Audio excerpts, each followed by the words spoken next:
Ready to mosey down on the next car? No way, dang nabbit. Onwards. Just my mic here. There we go, that's better. Yeah, library car. What kind of train has a second story inside the car? I ain't never seen some shit like that before. All this stuff's getting heavy. I'll dump what I don't need. Everyone's favorite journalist reporter, Amy Rose, is hot on the scoop. I'm heading out. You've been fabulously helpful. Alrighty, before you go, Espio and I wanted to give you your presents. Our presents? You're both too sweet, thank you. Vector, it seems we have more guests. Amy, there you are. Flattered, but at the pace you two are going, Sonic's murderer will never get found. Oh, she's confident. She must have something up her sleeve. This tip is just too juicy to ignore. Jesus Christ, Amy. Fucking calm down. Man, that bitch thirsty. Thirsty ass hedgehog. I'll see you all around. Don't worry, Sonic. I'll be the one to avenge you, and quick. How are you gonna leave? The door to the next car is locked. Oh, you doubt the birthday girl. The birthday girl has a master key. Right. The birthday girl gives the birthday key. Of course, it's a birthday privilege. I saw this case before anyone else. Bye! Amy may be hasty, but she's thorough. Now, what are you two doing? Looking mighty suspicious, I say. I'm the detective, so I can't be the murderer. Then I'm, making sure everything goes well. Things aren't going great. I'm not sure if you've forgotten, but there was a murder. Well, I mean, besides that. Besides murder? No, my social skill is non-existent. I'm Vector, the butcher. I'm licensed to handle raw meat. And I'm Espio, the poet. Ah, poetry. A resonant message from poet to reader meant challenge our delicate perspectives with the most rhythmic of prose. Can I hear some? Sure. Teardrops in the spring. Can you hear me sing? La la la la. Dee dee dee dee. The fuck was that? Is that it? I have more if you like. Cherry blossoms in the spring. I'm satisfied for now, thanks. At least he's rhyming, I suppose. Loves and I are here to establish both of your alibis. Can you walk us through what happened after Amy had everyone leave the dining car? Oh, sure, it's simple. We just explained this to Amy, actually. When we were all sent off, Rouge, Blaze, Shadow, and Sonic all passed through the library car. Oh, where did we start? We started here. So, yeah, Rouge, Blaze, Shadow, and Sonic. Because Knuckles left behind. So everyone had to pass through. Where Amy told me and Espio to stay. I promptly picked a book off the shelf and made myself comfortable. Vector got bored, so he left to see what Knuckles was up to in the saloon car. Yep. Where was Rouge? What happened to see her lipstick stain on a cup at the saloon car? Rouge came over to the library car, seemingly looking for something. Then she went to search the saloon car. She came back shortly after. We heard her shout, "No way," at the brochure stand over there. But she left back to the casino car before Shadow came through and locked the door. I wonder what she found. She's obviously been on the hunt for something. After Rouge left, Shadow walked through the casino car. Then into the library car and locked the door behind him. More importantly, why is Shadow unlocking doors? Shadow walked through the library car to the saloon car, where Knuckles and I were playing games. He insisted on showing us up at Super Monkey Ball. I got so engrossed by the rolling monkey action, I hardly noticed when Shadow left the saloon car. I guess he walked through the library car to the casino car, again, locking the door behind him. Then returned to the lounge car where he was meant to be stationed. When Vector came back, we realized Knuckles locked the doors of the saloon car. We were stuck in the library car. That's when the train sped up. We were worried about the bookshelves falling on us, but we got through it alright. We sat trapped here until Amy arrived asking questions. She's the one who told us someone murdered Sonic. And yeah, that's all that happened. With all these locked doors, it seems Vector or Espio couldn't have left the library or the saloon car. Thank you both for your cooperation. We're just gonna peek around, and we'll return with any questions. If you return with any meat, I'll chop it up for you. And if you'd like to be serenaded with a poem, I got you covered too. Thanks, guys. Their alibi seems solid enough, but we should still search for clues. What we're looking for is evidence that proves what they're saying is true. We need to confirm Victor's reason for leaving us his post, and determine that Espio was actually in the library car reading. A tall task, but we can do it. Let's get to the bottom of this, Tails. Absolutely. So there should be a book out of place if he was reading. I know, that should be simple. Oh, I wish I could stop and look at all these books, but Sonic needs me. No time to rest. Alright, let's move on then. Well, I mean, a little peek wouldn't hurt. He's scavenging through the book titles excitedly. He's like a kid in a candy shop, or in this case, a genius on a drained library. That's odd. I know some books have fallen out on the floor and everything, but every book on these shelves is in alphabetical order. But this one, the Mirage Express Manual. The train we're currently on. You think someone found it on the ground and put it back? Maybe, but it is interesting. Let's make a note of this. Yeah, who knows what the fuck could I have in with that one. What's this bright red book? Oh, yuck. This reeks the evil scientist Dr. Eggman. Yep, this is Dr. Eggman's autobiography and recipe book. What kind of recipes? Who cares? I wouldn't trust any book he's written. It's weird this is even here. Maybe people just appreciate an omelet. You may not be wrong. Something's always hidden in the trash. Let's check there. I hate to say it, but there's nothing here. Ah, I really thought there'd be something there. Gloves, are you sad there's nothing in the trash bin? No, I'm alright. I'm sure there'll be something hidden in the next trash bin we find. You really think so? Yeah, we just gotta stay optimistic. Yeah, okay, these trash bins hide a secret, I'm sure of it. Gloves are pretty unconventional, but I like that. Is that supposed to be a compliment? Oh, what about the globe? A globe of our marvelous planet. I haven't traveled around much. The islands are fun and all, but I'd love to visit some of the countries. They're a lot of fun, honestly. Plenty of wonderful people and shops. The food can't be beat either. Now, it sounds perfect for a vacation. The conductor was talking about Spagonia, if you've ever been there. I've actually. If you're ever visiting, be sure to stop at the university and say hi to Professor Pickle. I fucking love pickles. I'll tell you everything about the area and makes one scrumptious sandwich. Keep that in mind, thanks. This group knows everyone and has been everywhere, haven't they? The table? Oh, let's just take a pause and sit for a second. These chairs are very comfy, so plush, puts me right in the mood to read. Makes me want to take a nap, personally. In fact, maybe I'll rest my eyes a bit. Gloves, no, don't fall asleep. There's been a murder, remember? I had a ring for every time a murder ruined my nap time. What about the arm? Oh, poor thing, that arm is really struggling in cleaning up this car. To be fair, I wouldn't want to clean up all this mess either. Let's just leave it alone and do his thing. Yeah, probably for the best. I was thinking that the book in his hand was supposed to be important. So many books on the ground, I wish we had to pick them all up. I wish we had time to pick them all up. So they have no interest in picking up these books. A lot of these were knocked out by the train speeding up. Barouge pulled a lot of these out, too, searching for something. What reckless behavior. I feel sorry for the poor books. These spines are creasing. They're opening too far. This kid feels empathy for everything. What else we got? Oh, we got like a little shelf here and a poster. A child hangs precariously from a tree branch. Large text below reads, "Hang in there."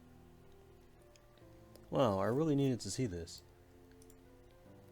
This little child is hanging in there, refusing to use his wings to fly to safety, because choosing the hard way is often the most rewarding. That's beautiful. If this child can stick to his principles and find strength, then I can too. There's no way there's that much thought put into this poster, right? Oh, brochures. There are travel destination ideas here, like amusement parks, caverns, hotels, restaurants. Ooh. Lowe's, look at this. There's a couple maps here. This seems to be a map of the library car. The books are organized by genre, which are listed here. I love a good overhead map. Let's take it. So we take this brochure about a cave too. Look, there's stalactites. Nah, I'll leave it. Nah, okay, that's fair. Nobody shares my fondness for caves. Okay, no, so it's just Vector and Espio. Well, we already talked to Espio, so Vector. You bring me any meat to chop? I may be a butcher, but they confiscated my meat cleaver before getting on the train. They actually tried to bring a knife on the train? I'm a man of authenticity, Tails. Without a knife, I'm just a chef in a ketchup-stained apron, not a butcher. I think if you had a knife on you, we'd definitely think you were the murderer. But what if I hid the knife? You know, I'm not the biggest fan of this line of thought. Okay, let's start the interrogation. I don't think we have enough evidence yet. Why don't we look around a little more first? I don't like cold cuts for a cold case. Let me know if you need any good butchering. Fancy a poem? Let's get one about space. I've made it up to space with my beloved antique vase, but a mistake in my haste dropped the vase from my embrace. So my antique I must now replace. What caused you to drop the vase? Don't read too deeply, it's just a poem. He hasn't thought it through, has he? No, not enough evidence for him either. Oh, I didn't look up here. Chaos Cola. Check out our book club. Book of the month, Gone Gal.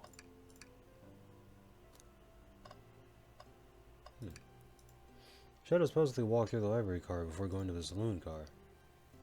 When Shadow left the library car, he locked this door on his way out. There's gotta be a reason he's doing this. Should we make a note of it? Yeah, I do believe we should.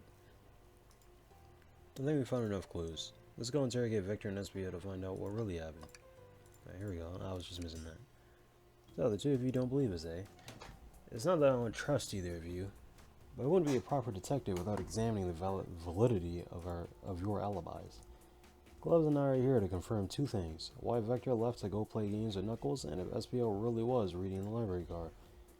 Vector, we'll start with you. Why did you leave the library car to visit Knuckles?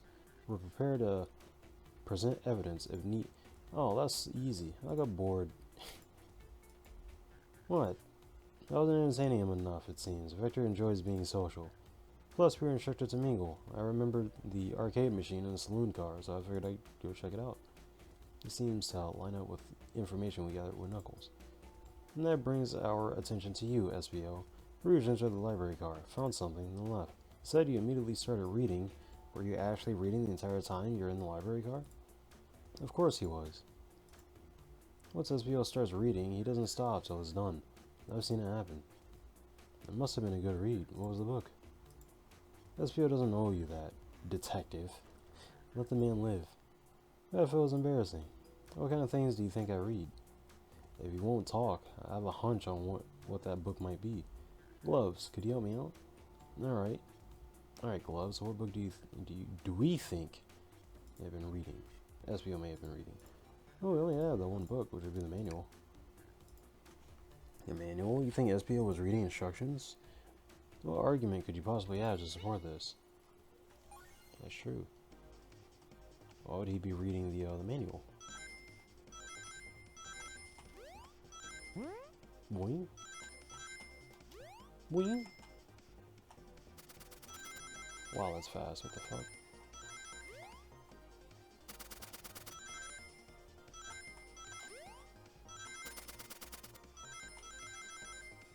Huh!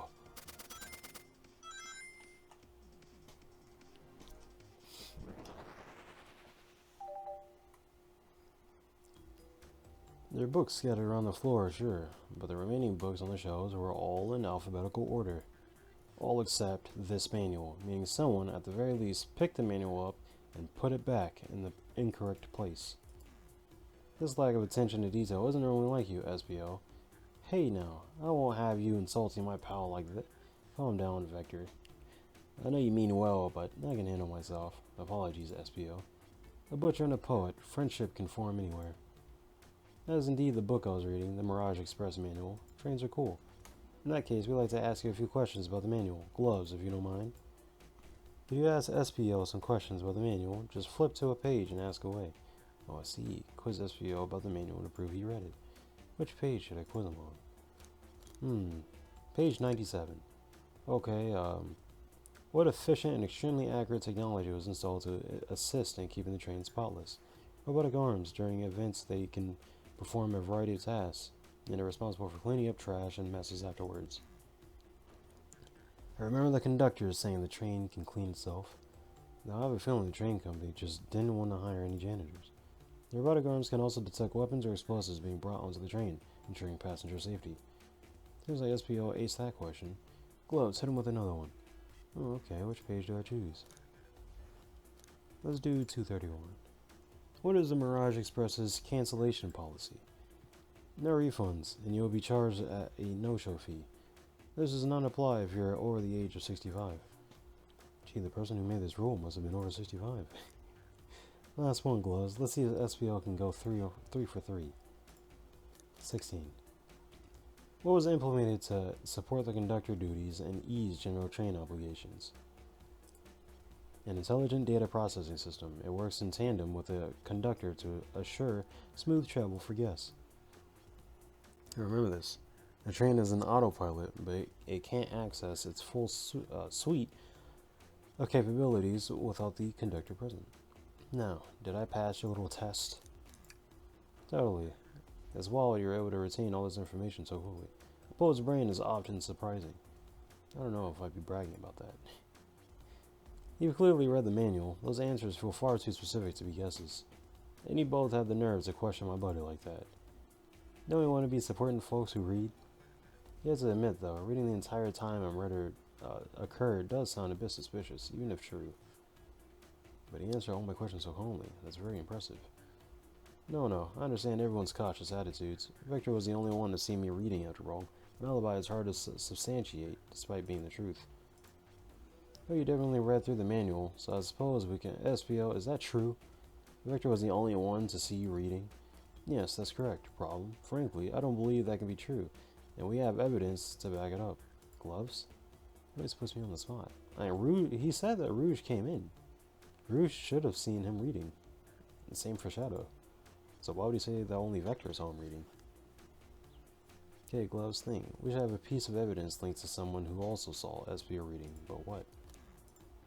And Shadow? Shadow's lock? Please, pray tell. What this has to do with anything? We're up, Gloves. Let's get our argument together. Yeah, Shadow should have seen him reading. And maybe Rouge as well. Like, they both should have seen him reading. Oh yeah, this is cool, because I never really played like Phoenix Wright or Professor Layton. So I'm like, I'm pretty interested in this. This is like a new experience for me.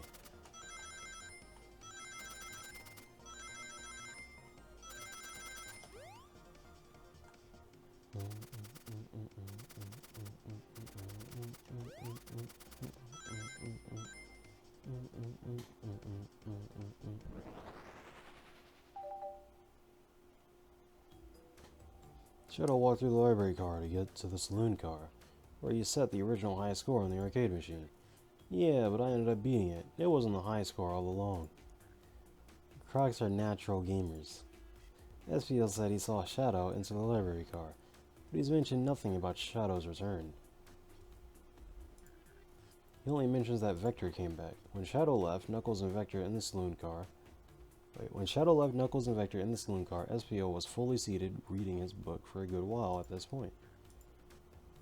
We know Shadow had to walk back through the library car when he left the saloon car. So there's absolutely no way Shadow and Espio didn't notice one another on Shadow's return trip. I mean, it was a simple slip-up.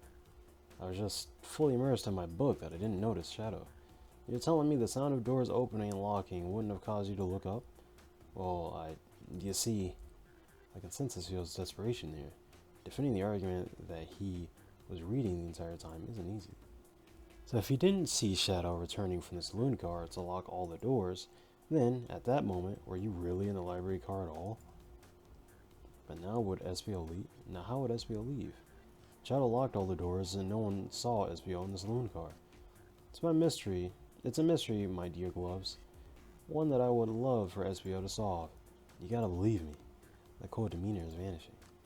I was so involved with my book I didn't notice Shadow pass back through the library car, honest.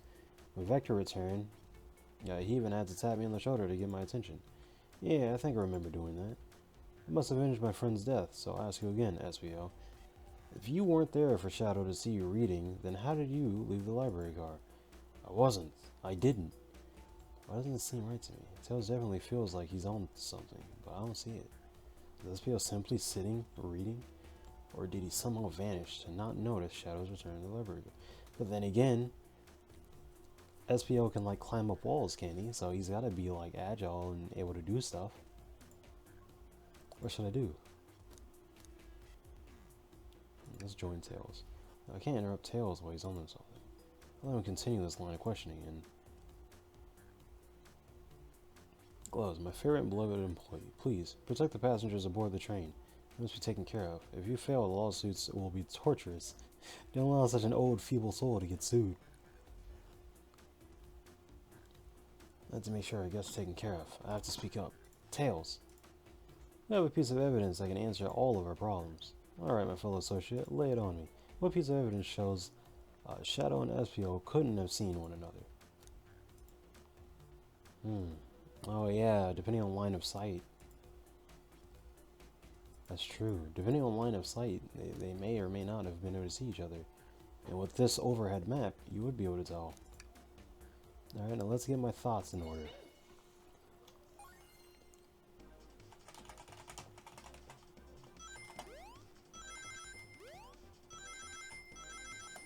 It's possible that Shadow came back, but they never had line of sight of one another.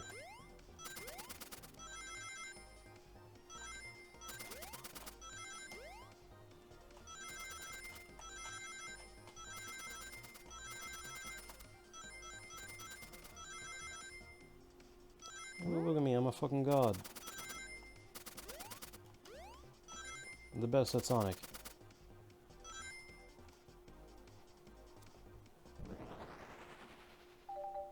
A fucking god. The library map? Oh. Oh, I see. See the exits? They're right across from one another. A straight path. That's true. Because this is where we are. Because of the desk there and that bookshelf and the brochure stand. So, I mean, if Shadow came from here and you just simply walk straight, and assuming Espio is here or here, then he should be able to see him.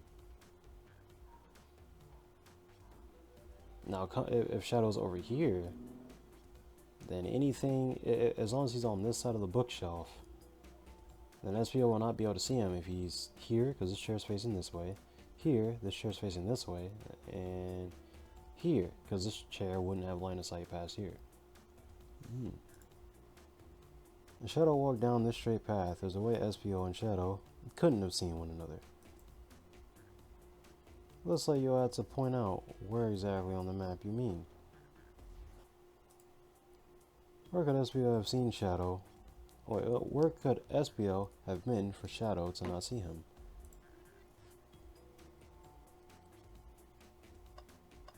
Okay. Okay, I see. So for Shadow coming back, right? So he has to be here. Yeah, because while he's walking, he would have to purposely look here to his right. Yeah, it's not in his direct line of view. I'd say here. Interesting. That's where I was sitting reading my book. Damn, I'm good. I can second this. When I returned from the saloon car, Espio was in the same spot. That confirms it then. You see, Shadow and Espio couldn't have seen one another from this spot because a bookcase is in the way. There's no way Shadow have seen Espio, or vice versa. It makes a lot of sense why you never mentioned Shadow's return to Espio. There's just no way you would have seen him. I apologize for losing my cool back there. I felt like I was grasping despite telling the truth. But I'm glad you all believe me now. Your alibi isn't the most airtight, but I have no further points. Thank you thank you both for answering all our questions. We did it. Another pair of alibis validated. Too many locked doors to worry about, but I'm glad everyone straightened itself out in the end. Oh, I'm exhausted. I'm gonna crash here a bit. These chairs are so comfy. Likewise, I could use a breather. Sadly, our work isn't done. I have plenty of questions for Rouge, and especially Shadow. Oh, it seems the door to the next car is open. You don't know anything about Blaze yet. Amy must have kept it open when she passed through earlier. And that's our cue to leave. See you later, Vector and Espio. Give him Mac, and if you need meat chopped up, say the word. I'll keep my poetry sharp for both of you. A murder is on the loose, while doors keep getting locked. Tick-tock. No, tick-tick-tock goes the clock, while our heroes are in the caboose. At this point, I'm feeling pretty confident in our detective abilities. We're really doing this. Come on, Gloves. Let's see what's next. Are you sure you want to stay and look at all the great books a little longer? Right, in that part.